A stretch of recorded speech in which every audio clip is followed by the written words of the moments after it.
प्रिय किसान भाइयों और बहनों, आज हम सब एक बहुत ही गंभीर और राष्ट्रीय महत्व के विषय पर चर्चा करने के लिए यहाँ एकत्रित हुए हैं। एली कृषि में भ्रामक प्रचार, घटिया गुणवत्ता वाली दवाएं, खाद बीज, पुराने कानून और सही कृषि नीति का अभाव। किसान की वर्तमान स्थिति। भारत का किसान, जिसे हम अन्नदाता कहते हैं, आज सबसे ज्यादा परेशान है। एक ओर प्रकृति की मार, कभी बारिश ज्यादा, कभी सूखा, कभी ओलावृष्टि। दूसरी ओर बाजार में मिलने वाली नकली या घटिया गुणवत्ता वाली दवाएं, खाद और बीज।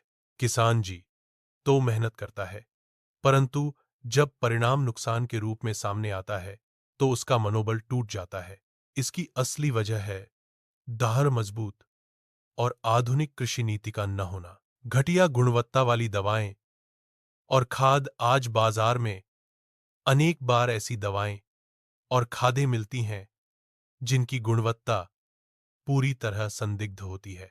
किसान छिड़काव करता है पर कीड़े मरते नहीं, खाद डालता है परंतु फसल पर असर नहीं दिखता, बीज बोता है पर अंकुरण नहीं होता। इससे किसान का क्या होता है? खर्चा बढ़ता है, पैदावार घटती है, किसान कर्ज में डूबता है। असल में किसान ही कंपनियों का प्रयोगशाला का हिस्सा बन जाता है। नुकसान सिर्फ किसान को नहीं, यह समस्या केवल किसान तक सीमित नहीं है। इन दवाओं का अवशेष हमारे भोजन में रह जाता है, जो आम आदमी के स्वास्थ्य के लिए खतरनाक है। जमीन की उर्वरक क्षमता कम हो जाती है, पानी के स्रोत प्रदूषित हो जाते हैं, पर्यावरण और जैव विविधता पर असर पड़ता है। मधुमक्खियां, चींटियां और जलचर जीव नष्ट होने लगते हैं। इसलिए यह केवल किसान का प्रश्न नहीं है, यह पूरे समाज और पूरे राष्ट्र का प्रश्न है। बिना शोध के बिक्री मेरा स्पष्ट मत है।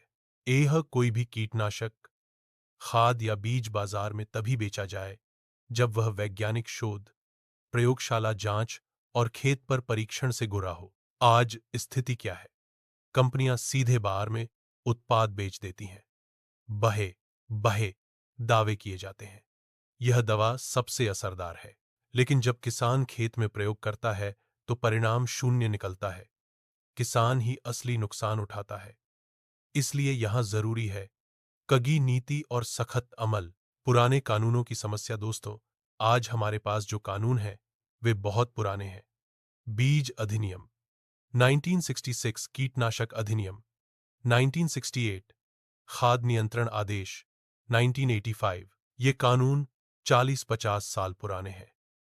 उस समय न जेमो थे, न नैनो टेक्नोलॉजी, न ही बायोपेस्टिसाइड्स।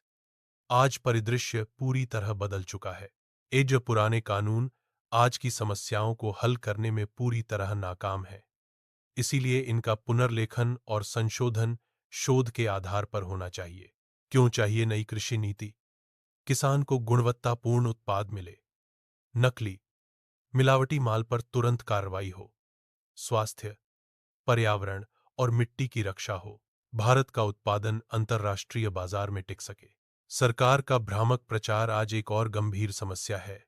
सरकारी प्रचार, प्राकृतिक खेती, गाय आधारित खेती, यह सब बुरा नहीं है, लेकिन एद समस्या तब होती है जब इसे बिना पर्याप्त वैज्ञानिक आधार के ही सर्वश्रेष्ठ बताकर थोप दिया जाता है। परिणाम क्या होता है? कहीं कहीं यह सफल होती है, पर अधिकांश जगह विफल।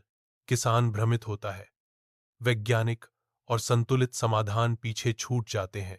एद प्रचार की जगह सरकार को सच्चाई और तथ्य जनता के सामने रखना चाहिए। सही रास्ता क्या है? सही रास्ता है अघ संतुलित खेती।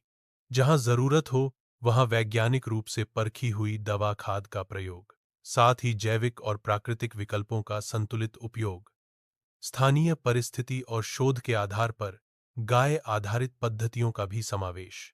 यानी किसान को विकल्प मिलने चाहिए, न कि केवल प्रचार। अंतिम संदेश प्रिय भाइयों और बहनों, हम सब जानते हैं कि हरा किसान मजबूत होगा तो देश मजबूत होगा, लेकिन केवल प्रचार से, केवल भ्रम फैलाकर किसान मजबूत नहीं होगा।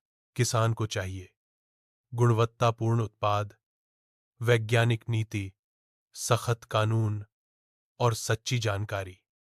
इसलिए हमें मांग करनी चाहिए कि एद नए भारत के लिए नई कृषि नीति बने, जो शोध आधारित हो, किसान केंद्रित हो और भ्रामक प्रचार पर नहीं, बल्कि सच्चाई पर आधारित हो।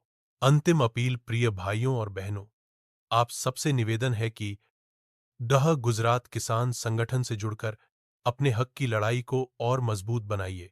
एज फेसबुक, यूट्यूब और अन्य सोशल मीडिया माध्यमों पर हमारे साथ जुड़े रहिए, क्योंकि वहीं से आपको सच्चाई, सही जानकारी और किसानों की आवाज सीधे मिल पाएगी। भ्रामक प्रचार से बचने का सबसे बड़ा रास्ता है ऊढ़ सत्य को जानना और संगठित रहना। आइए साथ मिलकर किसान की ताकत को और बढ़ाएं और भारत की खेती को सही दिशा दें।